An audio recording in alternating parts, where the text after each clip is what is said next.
the lust to experience, and then I have the longing to recognize my true existence. I keep shuttling, and I don't want to shuttle. I don't want to shuttle. From that recognition, from that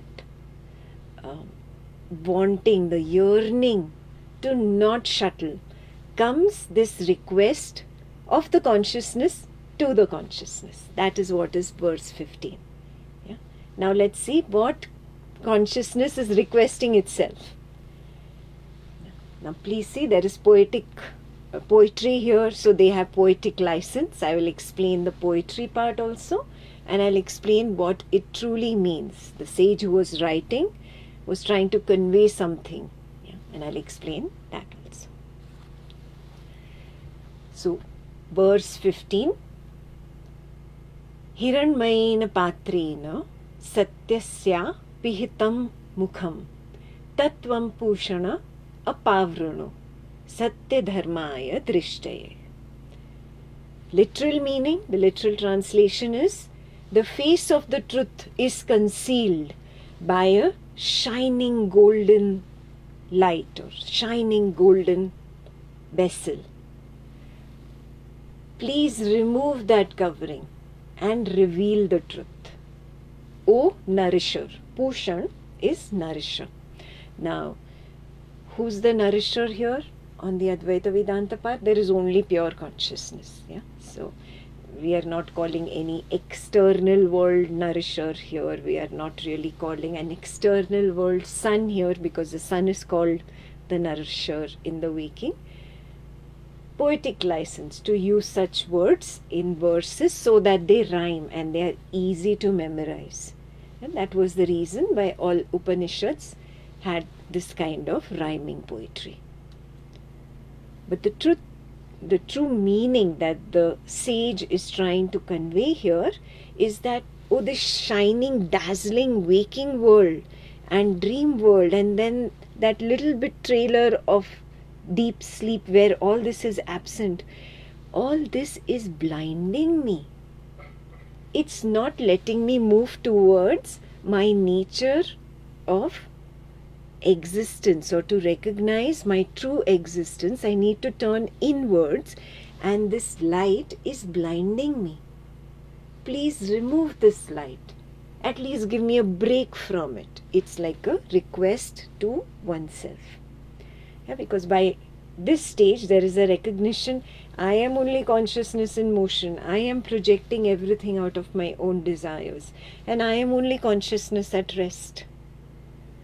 But I want to recognize that I am consciousness at rest. I want to recognize I am the undifferentiated consciousness in my own seeing.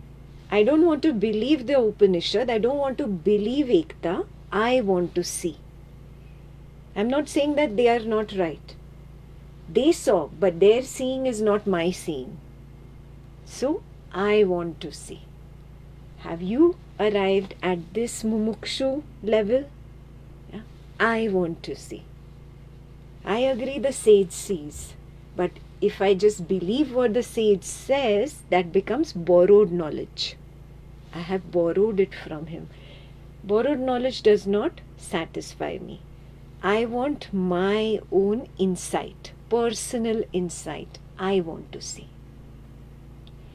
Is that clear? Seeing yourself is called direct seeing. It's called the direct path. It is very important for the one who really wants to progress higher and complete this yearning. Yeah. There are many out there who say, okay, the Upanishads say, I believe, I'm good with that. Are they really good? No, they pretend to be good with that. And they are still seeking, they're still running behind the dazzling waking world. Yeah? And they're still seeking that same straight line of permanent happiness in the waking world. I don't want to be like them. I've done that enough. I did a lot of shuttling. I craved for both the sun and the moon. I said I want both. And I will be the first one to get both of them together. And I kept running. chasing, and I failed. Now I know I cannot have both, and I accept it. So now it's a request to myself. Now please stop this whole projection drama for a little while. Take a break from projecting the waking, the dream, and simply turn towards who you truly are. It's a request to myself. I am saying that to myself. That is verse 15. Highly misinterpreted verse out there. People make a lot of rites and rituals of some golden vessel covering something, and then they go and lift the golden color vessel, and there is some water they keep over there in which the sun is shining, and see, there I see the Satya. No. I mean, all these rites, rituals are cute for little kids. Yeah, to explain the verse to a little kid, you will do that. But an adult understands that that is not the truth. It's a cute rite, but I'm done playing with this world. I'm done. That is the stage of mumukshutva, longing for liberation from experience so that I can realize my own existence.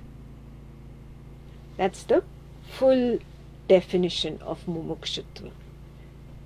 Longing for liberation from experience so that I can recognize my true existence. Now please recognize mumukshutva didn't come so easily. Yeah, that's why in this verse I will now explain to you how did you come till mumukshutva. And you should be able to verify, yes, on each stage this happened to me. Now I already explained the Viveka part of it. Yeah, you recognize that running behind the experience of the world was not sufficient. There has to be something higher to my existence, a greater purpose. Yeah, name, fame, money, man, woman, child, friends, society cannot be sufficient. So what did you do? You weeded out these as illusion and recognize there has to be something higher. This is Viveka. Weeding out the illusion from the reality. You started recognizing there is a peripheral knowingness that knows this illusion which appears and disappears in the center. Ekta is just an illusion. Ekta comes, Ekta goes at the end of the waking, but I still am. And then there is some other thought character. I don't even know if that is Ekta. Later in the waking, when I come back and remember the dream, I label that thought character as Ekta. Do you see this?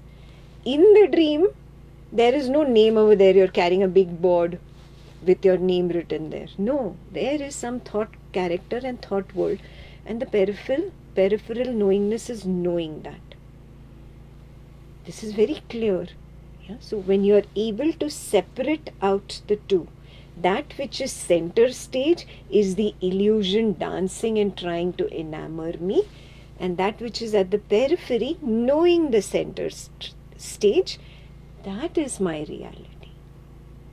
Existence is knowing experience.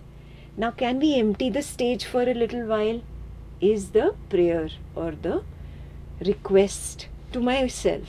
Empty the stage for a little bit so I can focus on that which is knowing. This is the stage of Viveka. It is basic maturity. In simple words, it is maturity that comes from proper Brahmacharya ashram and Grihastha ashram. Naturally, you come to this maturity, oh, this nonsense can never satiate me. I will never be happy here because there is an aspect of me that I am ignoring. Culmination of Viveka is this recognition that experience cannot help me understand my true existence. That is where Viveka culminates. Now you are ready to turn away from experience. This is the stage of Vairagya. First stage is Viveka. Second stage is the stage of Vairagya. I am telling you all the steps, elaborating all the steps again till mumukshutva. Yeah? So stage 1 is viveka. Stage 2 is vairagya. Vairagya means devoid of passion or dispassion.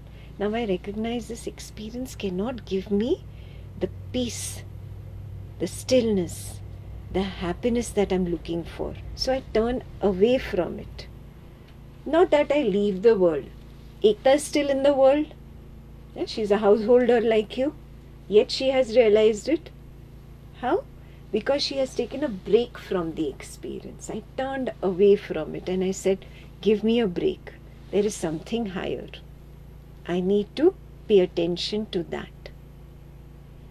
Yes, the waking dream and deep sleep continue because they are already programmed cycles. The program is not going to stop. But the interest was not on what was happening in the waking. The interest was in that knowingness that knows the waking that has appeared center stage. Yeah, so now constantly being at the periphery, not paying attention to that which is on stage, but paying attention to that which is knowing. That is very important. Oh, I can know. I am conscious. I can know when Ekta is there. I can know when Ekta is not there. Wow. Yeah, this recognition comes from pure vairagya. It cannot happen without vairagya. Yeah. So vairagya is not that you are abandoning what is dancing center stage. You are just not paying attention to it. You are turning towards that one who is knowing what is happening on the stage. This natural vairagya now progresses to stage 3. What is stage 3? Shama. Yeah, this is where the 6 virtues begin, or the Shat Sampat begins. Stage 3, Shama. Shama is, now I'm naturally detached. Yeah? Why?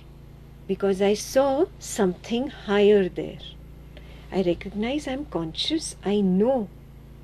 And I am beyond this body-mind person called Ekta. Wow, I am something else. That wow factor of it made the Shama happen. Shama is literally translated as the natural silence of the witnessing space. Natural silence, why? Because now it's not trying to pretend to be that which is center stage. Now it's happy with being at the periphery and understanding its true self. Yeah, that's why it's called the natural silence of the witness, or Shama.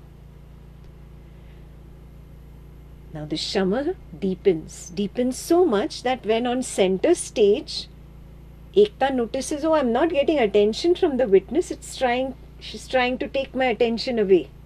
The world of Ekta is trying to take my attention away. So the dazzling lights become even more dazzling. Do you recognize that? The attacks become even stronger.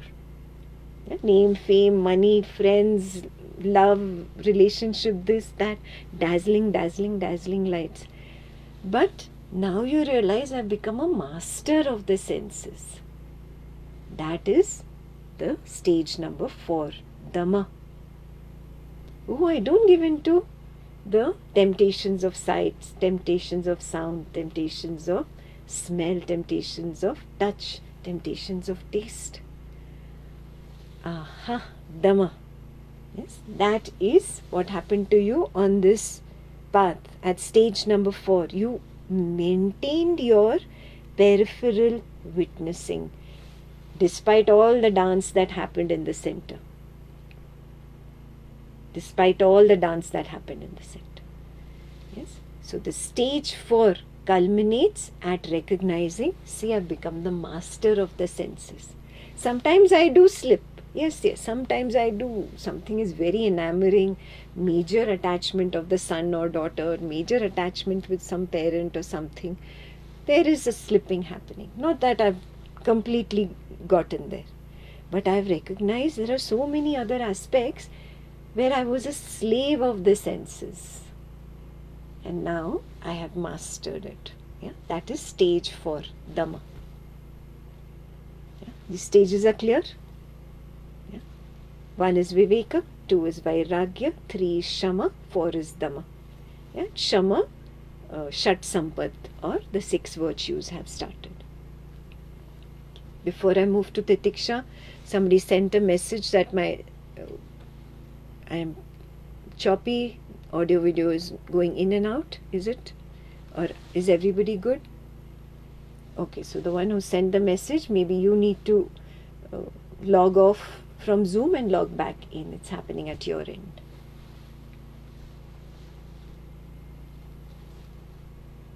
Okay. So stage 5, Titiksha. Titiksha means now a spiritual toughness develops within me. The moment there is that recognition, I've become the master. Do you see another level of power can be recognized within? That feeling, that powerful feeling is Titiksha. I gave in to taste so much, I used to just slip. But now I don't give in to taste. I gave into whatever, buying this, procuring that, this should be in my house, that should be in my house. Now I am okay with that. It's okay if I don't have the latest gadgets. It's okay if I don't have the latest decor. Now all those things have started falling away. That feeling of being powerful is called Titiksha. It's a spiritual toughness. Titiksha itself is something that builds your Vairagya even more. The dispassion becomes stronger. Not that you were not dispassionate earlier. You always were dispassionate. But you were pretending to be center stage. You stopped pretending to be center stage. Now you're like, okay, I am good. That powerful feeling prevents you from slipping to center stage and pretending to be the body-mind person. For example, I am very clear, I am not speaking. Ekta is speaking. I am not speaking. I am at the periphery knowing what Ekta is saying, and I know it exactly at the same time that the other participants know. I don't know it before. It is a new wave that is arising and passing away, arising and passing away. This is happening naturally. Every speech, every sentence is new. I am standing at the distance, knowing it. I have no wish that I should say it this way and not that way. I have no desire to change what has been said. I have no desire of control. That is called Titiksha, spiritual toughness. When you get over this control freak nature of yours, wanting to control everything that is center stage, you are standing at a distance comfortably, not struggling. Standing at a distance comfortably, okay with what is. That is called Titiksha, spiritual toughness.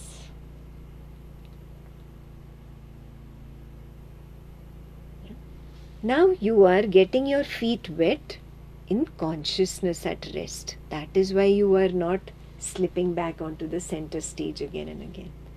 Your feet are getting established in consciousness at rest. Very important. This is where you can start seeing the signs in yourself. And remember, nobody is going to come and tell you that you have reached stage 5 Titiksha. You have to be observant and figure it out yourself. Yes, you can ask me questions, I can give you answers, I can give you tips, but final analysis and recognition has to be done by you. That is the process of self-inquiry, that is the process of self-exploration. Finding where am I? What am I weak in? What is it that is my strength? Figuring that out is self-exploration, self-inquiry. As my spiritual toughness increases, it naturally leads to stage 6, Uparati. I withdraw from self-foolery. Now I recognize I am not Ekta. I refuse to believe that I am this body-mind person. Don't write Ekta, you write your name. Yeah? I am not Vijaya, I am not Sanjay. That becomes very clear. I am not that. This complete withdrawal from self-foolery. Even when there is a major drama going on between the body-mind person and the world of the body-mind, there is clear seeing it is a scene happening on a movie screen. I am at the periphery. Only my angle is different. Instead of the movie screen being in front of me, it's in the center and I'm all around it. Yes, and it's just one scene after another scene, and I am not going to get fooled that this is happening to me. This is the stage where you start recognizing I am not the doer, not the karta, and I am not the experiencer, not the bhokta. These are very important stages. You now withdraw from self-foolery of being the karta and the bhokta. What is? It's a movie scene. It's going on. There is no aversion to it and there is no indulgence in it. You are just standing at a distance and knowing what the scene is. What is. And each one of you have had the glimpse of this. Have you had a situation in the family where it was a very sad situation? Everybody's crying, weeping, very sad, but you're not feeling it. Did that happen? Or everybody is all angry, upset and all, and you're not feeling really angry or upset or disappointed. And then they tell you, oh, you're the mother, oh, you're the father, you should be involved. And then, yes, you're pretending suddenly to be involved, to suddenly feel upset about what has happened or to feel sad. But I'm not feeling sad. I'm pretending to feel sad. Have you gone through this little dvandva even for a minute in your entire life? That is your natural dispassion. Yes, you have each of these that I'm describing, Viveka, Vairagya, Shama, Dama, Titiksha, Uparati, each of these you already have in a very tiny degree. It just needs to be developed. It needs to be cultivated. It needs to be blossomed. The thing is, you were not paying attention to that. You did not water it. You did not nurture it. It didn't get blossomed. You paid all your respects, all your honor, all your love to the waking. And only the illusion of the waking and dream multiplied. Yeah, so now a little turning inwards, recognizing this inner spiritual toughness of titiksha and how it automatically helps uparati happen. Yeah, withdrawal from self-foolery. Yeah, then you will never ever say, I am this person, or I am a man, I am a woman. You will very clearly recognize I am that knowing awareness that knows in which there is a man, there is the woman, there is a family member, there is this happening. And nothing touches you. This nothing touches you is very important. Then only uparati has culminated. Nothing touches you. Some major thing, yes, very big attachment of yours. You will always have those 1, 2, 3 that can really pull you back. But 20, 30, 40 attachments that you have, so many attachments, they all come down to single digits now. You can count them on your fingers now. Yeah. So like, yeah, wow. That means I have really withdrawn from a lot of self-foolery. This builds conviction, Shraddha. Yeah. Number 7 is Shraddha. Shraddha happens in myself. It's not happening in an idol out there, not in a god out there, not in a scripture, a book, some person out there. No, not even in Ishavasya Upanishad, not in Ekta, not outside. Shraddha happens in myself. I have self-conviction. Wow, I can withdraw from self-foolery. I can stand at a distance and watch the drama play center stage. Oh, this self-conviction is not born out of blind faith. It is not born out of belief. It is clearly seeing my own strength. Yeah, that is the meaning of Shraddha. The conviction born of seeing my own strength. What strength? I can stay at a distance and not fool myself. I am the person, I am the doer, I am the experiencer. I don't get into all this at all now. Wow. Yeah. This feeling of wow is Shraddha or self-conviction. This is the stage number 7. Ask yourself, have I got there? Have I got little bit Shraddha in my power? Have I got little bit of self-conviction that I can withdraw from the center stage drama? Yeah, maybe you cannot withdraw where your spouse or your child is concerned, but very easily and in office you withdraw and stand at a distance and you are not affected. Great. That one little instance gives you the conviction, if I can do it here, I can do it there. Little by little, drop by drop, I fill up this pot and I will get there. That is self-conviction.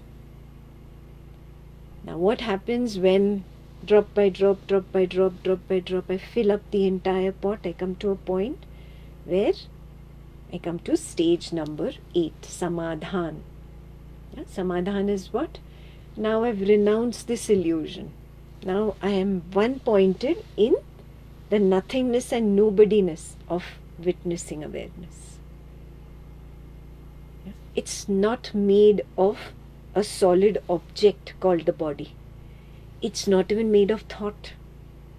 It's made of awareness, knowingness, yeah, that which is conscious and alive. That's all it is. Yeah? That is why it is an alive knowingness, yeah? Alive nothingness, a nobodiness. I am nobody there, yet I am all. Yeah. Only after you come to Samadhan, stage 8, can really mumukshutva start developing. You turn in completely and you don't jump out anymore. Yeah? Now you've completely turned inwards. You become antarmukhi. Now the proper stage of mumukshutva begins. Clear? Till now you were shuttling. Do you recognize this? I explained the whole process that is preventing you from shuttling now. And now you come to that point where you're completely antarprajna, inward turn. No more are you shuttling in, out, in, out, in, out, in, out. Now you're completely inward turn. Now you have the true longing for liberation. Liberation from what? All this nonsense. I'm done. Let me see my true nature, my true existence.